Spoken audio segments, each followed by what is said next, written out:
Chapter 1130. Albert's words may seem ordinary, but they radiated an air of authority. Wilbur heaved a sigh of relief internally, letting out a smile. All right. I'm going to let loose then. Okay. All I'm worried about is your safety. You're on your own there, after all, but since you're confident enough, full speed ahead.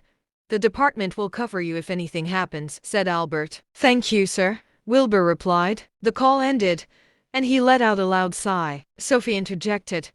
I'm sorry, sir. I've caused you so much trouble. She knew that Wilbur now had no choice but to change his plan, and it was all because of her. Sophie had inadvertently exposed other forces from Dasha who were hiding here as well.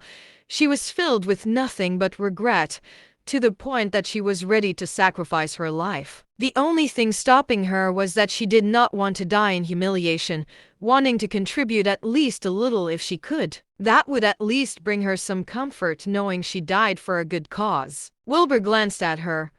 Like I said earlier, you're a good cop, but you haven't quite made the cut yet. Go back to focusing on your detective work when you're back in Dasha. You're not cut out to be a spy just yet. Yes, sir. I know I'm not good enough for that now. I'll remember your words.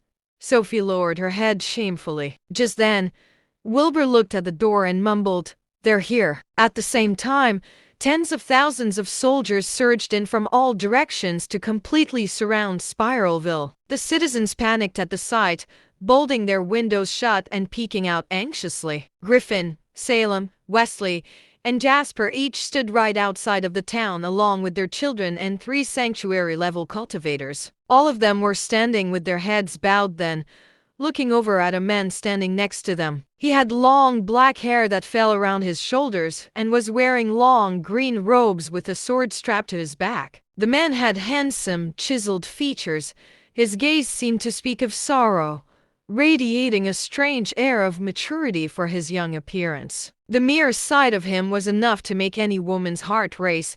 Even Demi was no exception to his charms. You might not need to enter the battle at all, Master. We've asked for your presence just in case of danger, Griffin said respectfully. The man hardly reacted. Sure. I've taken the jade pendant back anyway. This is the only chance you get. Jasper and the others could not help but sigh, regret clear in their expressions. You can save your remorse for later.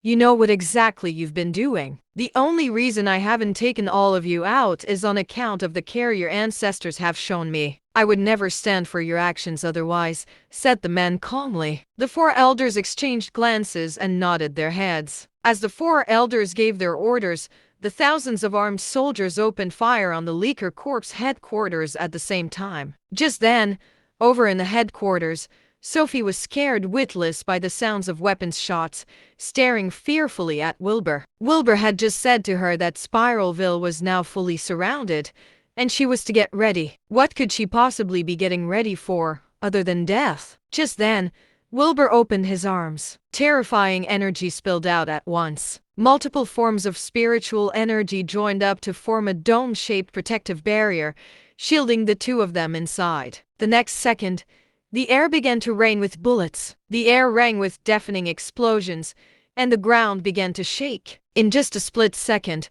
the entire Leaker Corp headquarters had crumbled into a pile of debris.